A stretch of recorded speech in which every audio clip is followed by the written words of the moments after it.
lives is how he hears. How he hears is how he lives.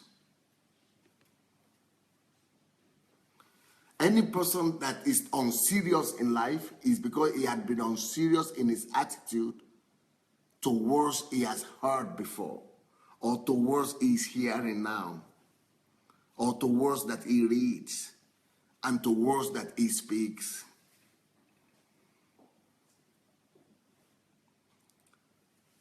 Look at the destiny of children or of adults, or your own destiny is in direct proportion to how you related to the words of your parents, to the words of your teachers. If you took the words of your teachers seriously, and you were zealous to fulfill the word, your life will reflect it. Serious results your life will produce. If you just neglected the words of your parents, and that is why Proverbs says, my son, listen to the words of your father. Why? Because those words formulate what becomes in your life. Every word that you hear from your father, from your mother, he said, tie them to your neck, tie them to your heart. They formulate who you become. So, for example, if your father speaks to you about diligence, and you take it seriously, you become diligent in life. That's who you become, a diligent person. But if your father or your mother speaks to you about diligence, and you say, I don't care, you will become a careless person in life. If your teacher spoke to you about hard work, about being passionate about in life, and you took that word seriously, you become passionate, and you become a hard worker in life. You become what your attitude is to any word. So whoever you are today is as a result of the words, that how you related to every word that you've been told by your parents, by your teachers, and by the people that surrounded you when you were growing up. Either you took them seriously, you became like them. You neglected those words, you trivialized the words. That is how you are having why you are having the result you are having right now. Words produce result. Words produce actions. And words produce our content, our quality, who we are.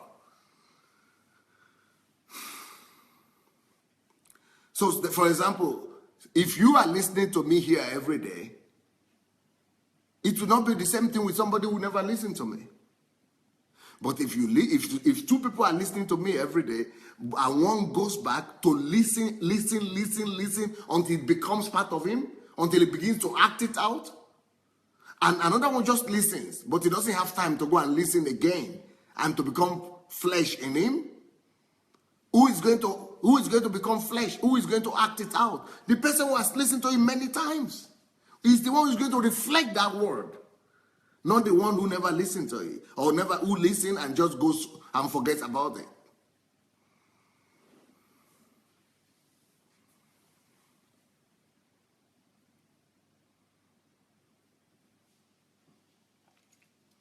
That is why Ecclesiastes chapter 9 verse 10 says, everything that your hand will find to do, you should do with all thy might. Especially if you want to do anything with all thy might, with all your might, the most important thing you can do with all your might is your attitude towards.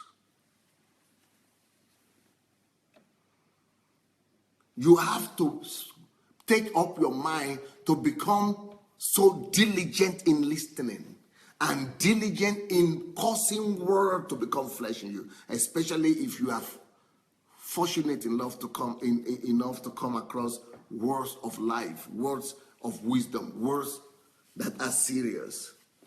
So how do you change your life if you want to become less shallow-minded? If you want to heal yourself of shallow-mindedness, if you want to change your attitude to life, if you want to become more serious, more dedicated, you have to look for similar words, for words that could cause you, that could regenerate you. Begin to listen to words all over again. and begin to listen to words with optimal seriousness. Instead of just, wandering in your mind, thinking about everything, left and right, and being absent-minded, begin to really, meditate upon words. Begin to really think deep about the words that you listen to, and make sure that the words that you like and the ones that you think that could really help you, begin to meditate upon them to make them part of your life. And I'm not just talking about the word of God. I'm not just talking about the Bible. I'm talking about anything that you think is good and that could help you in life.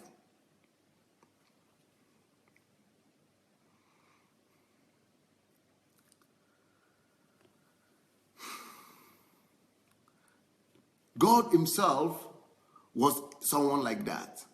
God was a God of serious attitude towards. And because of God's serious attitude toward, he could say, let there be light. Why was there light? Because it depends on how deep that word is in him.